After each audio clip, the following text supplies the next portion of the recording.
దాంట్లో ప్రధానంగా మీరు పాడిన పాటలు అభ్యంతరకరమైన మాటలు ఏంటి? మీరు ఒక్కసారి ఆ పాటను వినిపించండి, ఎక్కడెక్కడ వాళ్ళు చెప్పారు అర్థమవుతుంది.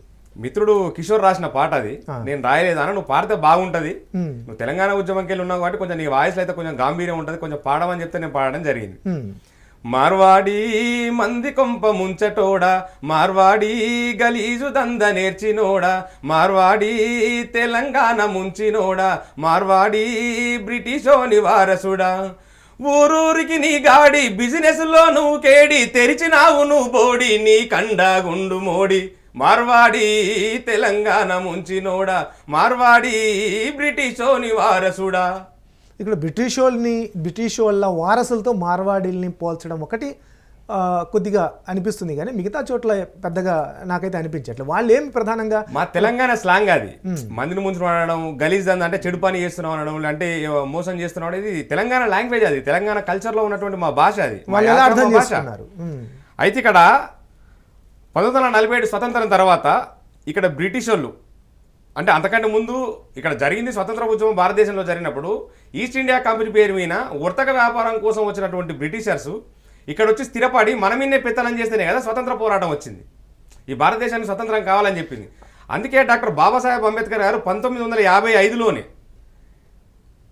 భారతదేశానికి రాజధాని ఢిల్లీ ఎట్లయితే ఉన్నదో నార్త్కు, సౌత్కు కూడా హైదరాబాద్ రెండో రాజధానిగా ఉండాలని ప్రతిపాదన పెట్టిండు. ఎందుకు అంటే దక్షిణాది రాష్ట్రాలు ఎక్కువ ఆర్థిక రాజధానిగా ఉన్నటువంటి ముంబై, దాని తర్వాత హైదరాబాద్, ఇక్కడ దక్షిణాది రాష్ట్రాలకు ఆర్థిక రాజధానిగా ఉన్నటువంటి ఈ హైదరాబాద్ను రెండవ రాజధానిగా వేస్తే ఇక్కడ ఒక 10 లక్షల ఉద్యోగాలు వస్తాయి, ఇక్కడ సుప్రీంకోర్టు ఉంటుంది, పార్లమెంటరీ వ్యవస్థ వస్తుంది, ఇదంతా మాకు ఉద్యోగ అవకాశాలు వస్తాయని చెప్పేసి కూడా డాక్టర్ బాబాసాహెబ్ అంబేద్కర్ గారు 1955లోనే ఈ ప్రతిపాదన తీసుకురావడం జరిగింది. ఇక్కడ తెలంగాణకు మనకు చట్టాలు ఉన్నాయి, జీవోలు ఉన్నాయి. ఇక్కడ తెలంగాణకు ఇప్పుడు మనం ఎగ్జాంపుల్ అమెరికా వెళ్ళాం, ఇప్పుడు అమెరికాలో తెలుగు రాష్ట్రాలకు వెళ్ళిపోయినటువంటి వాళ్ళు ఒక 40-50 లక్షల కుటుంబాలు ఉంటాయి. అక్కడ చట్టాలకు లోబడి అక్కడ చట్టాలకు అనుకూలంగా బతికితేనే అమెరికాలో ఉండనిస్తారు.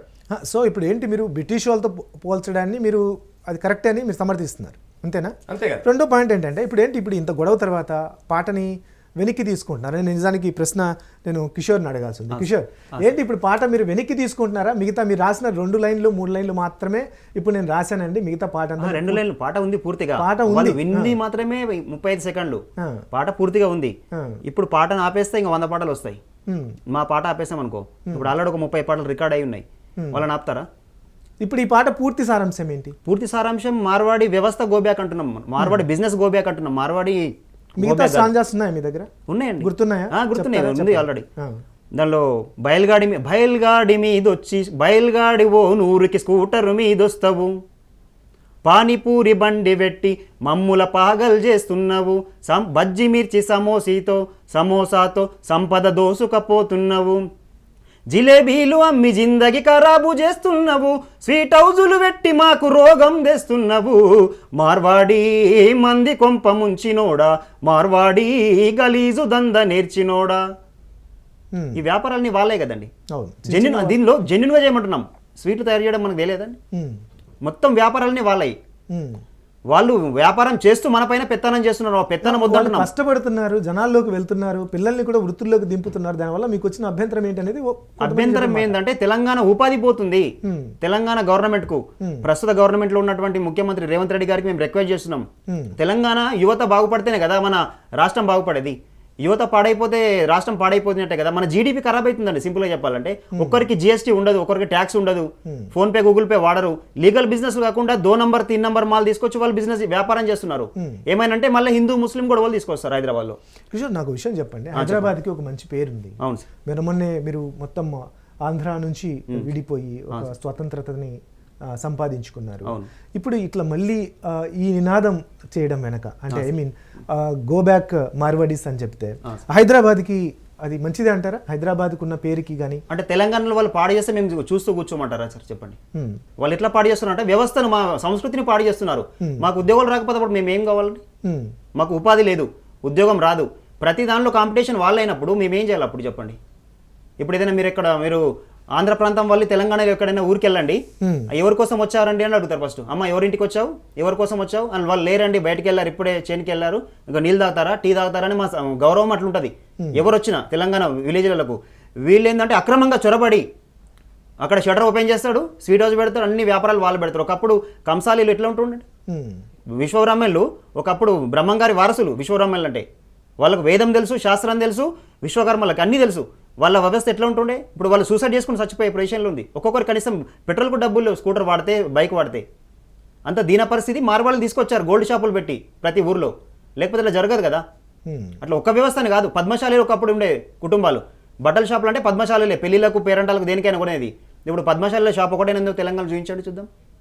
ఖాదీ వస్త్రాలు ఉండేవి, ఇప్పుడు ఖాదీ వస్త్రాలు ఏమైంది, వీళ్ళు ప్రతిదీ రెడీమేడ్ సూరత్ నుంచి, గుజరాత్ సూరత్ నుంచి తీసుకొస్తున్నారు.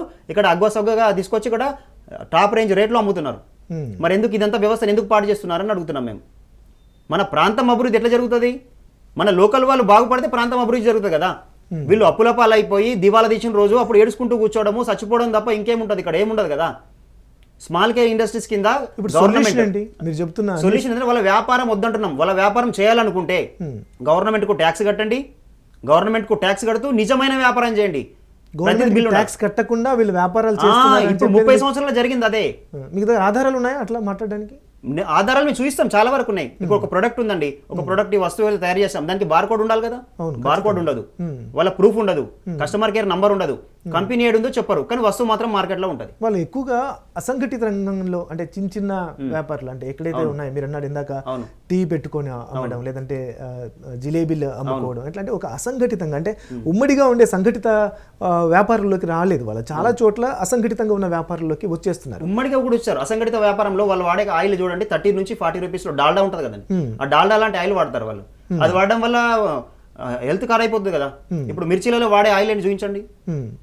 నాకు విషయం చెప్పండి, ఏంటంటే మీరు కేవలం హిందువుల్ని విడగొట్టడానికి మాత్రమే ఈ పనులు చేస్తూ ఉన్నారు. మార్వాడీలు అసలు సిసలు హిందువులు, మా మధ్య లేనిపోని గొడవలు మీరు క్రియేట్ చేస్తున్నారు, మీరు కమ్యూనిస్టుల మాయలో ఉన్నారు, లేకపోతే కాంగ్రెస్ వాళ్ళ మాయలో ఉన్నారు అని చెప్పేసి బండి సంజయ్ ఆరోపిస్తున్న మాట. కమ్యూనిస్టులు కాంగ్రెస్ వాళ్ళ మాయలో, కమ్యూనిస్టుల మాయలో మేముంటే, నేను పొద్దున పూజ చేసి వచ్చాను, నా ఫేస్ మీద బొట్టు కనపడుతుంది. నేనేం చదవమంటారో చెప్పండి. బండి సంజయ్ గారిని పిలవండి చర్చకి, నేనేం చదవమంటారు, హిందుత్వంలో ఏం తెలుసుకోవాలో చెప్పండి. గోశాల పెట్టారండి ఉదాహరణకి. మొన్న మన తెలంగాణ మిత్రుడు శ్యామ్కి వార్నింగ్ ఇచ్చినటువంటి పర్సన్ 10,000 గోవులు పెంచుతున్నా, సేవ చేసినట్టు మంచిదే, గొప్ప విషయమే. ఆ గోవులు ఎవరికి ఇవ్వాలి? నువ్వు ఎందుకు సేవ చేస్తావు గోవుల కోసం? తెలంగాణలో ఉన్నటువంటి ఇప్పుడు ఎడ్ల అవసరం ఉంటాయి వ్యవసాయానికి, ఇవ్వు వాళ్ళకి, రైతులకు ఇవ్వరు. అట్లా వీళ్ళే పాలు అమ్ముకుంటారు, వీళ్ళే నెయ్యి అమ్ముకుంటారు, వాళ్ళు డబ్బులు సంపాదించుకుంటారు, మళ్ళీ తెలంగాణ పైన పెత్తనం చెలాయిస్తారు. ఆ 10,000 గోవులు రైతులకు ఇస్తే సరిపోదా? ఒక గోవు కొనాలంటే మినిమం 25 నుంచి 40,000 రూపాయలు కాస్ట్ ఉంటుంది. సింపుల్ కదండి. ఇప్పుడు నువ్వు సేవ చేయమని ఎవరు చెప్పారు నీకు? అవసరం లేదు కదా. విలేజ్లు చాలా ఉన్నాయి, 12,000 విలేజ్లు ఉన్నాయండి తెలంగాణలో. ఊరికొక గోవు ఇచ్చినా గోవు ఉపయోగపడుతుంది కదా. వాళ్ళు ఏం చేస్తారంటే 2 రకాల పనులు చేస్తారు. వాళ్ళే గోసేవ చేస్తున్నామంటారు, వాళ్ళే మతం పేరుతో విద్వేషాలు క్రియేట్ చేస్తారు. తెలంగాణలో గమనించండి మీరు, ఏ విలేజ్కి వెళ్ళినా హిందూ ముస్లిం గొడవ కానీ కులాల మధ్యన గొడవలు జరగవు. అన్న, తమ్ముడు, బాబాయ్, మామ, పెద్దనాన్న ఇటు వరుసతో పిలుచుకుంటారు. మీరు వెళ్ళండి ముస్లిమ్స్కి ఇంటికి వెళ్ళండి, వారి దగ్గర చూడండి ఏమని పిలుస్తారు. తెలంగాణలో ముస్లిమ్స్ని మామ అంటారు, కాక అంటారు. మరి వాళ్ళు ఎందుకు గొడవ పడతలేరు ఇన్ని సంవత్సరాలుగా? వీళ్ళు రావడం వల్ల ఇవన్నీ గొడవలు స్టార్ట్ అయినాయి. ఇది అసలు విషయం. ఇది కాకుండా వీళ్ళకి తెలియక మాట్లాడతారు. బండి సంజయ్ గారు గొప్పోడే, బట్ ఏంటంటే ఆయనకి ఏం మాట్లాడుతున్నా ఆయనకు అర్థం కాదు. ఆయన వ్యవస్థ అలాంటి చిన్న భిన్నంగా ఉంది. అదంతా ఎందుకండి, ఒక్క మార్వాడి కూడా దేశం అంత దేశభక్తి ఉన్నవాడు, ఒక్క మార్వాడి కూడా పోలీస్ డిపార్ట్మెంట్ ఎందుకు లేడు? ఇది దేశం వ్యవస్థ కదా. ఆర్మీలో ఎందుకు లేడు? దేశభక్తి ఉంది కదా నీకు, ఆర్మీలో ఎందుకు లేరు చెప్పండి? అంటే ఆర్మీలో లేరు కాబట్టి వాళ్ళని వెళ్ళిపోమందామా అని? అట్లా కాదు, మన వ్యవస్థ ఏంటంటే 0 నుంచి స్టార్ట్ అవుతుంది కదా. నీకు దేశభక్తి ఉంటే నువ్వు ఆర్మీలో ఎందుకు లేవు? నువ్వు వ్యాపారం చేయమని రూల్ ఉందా? ఓన్లీ మార్వాడిలే వ్యాపారాలు చేయాలని రూల్ ఉందా? మరి మిగతా కులాలందరూ ఏం చేయాలా?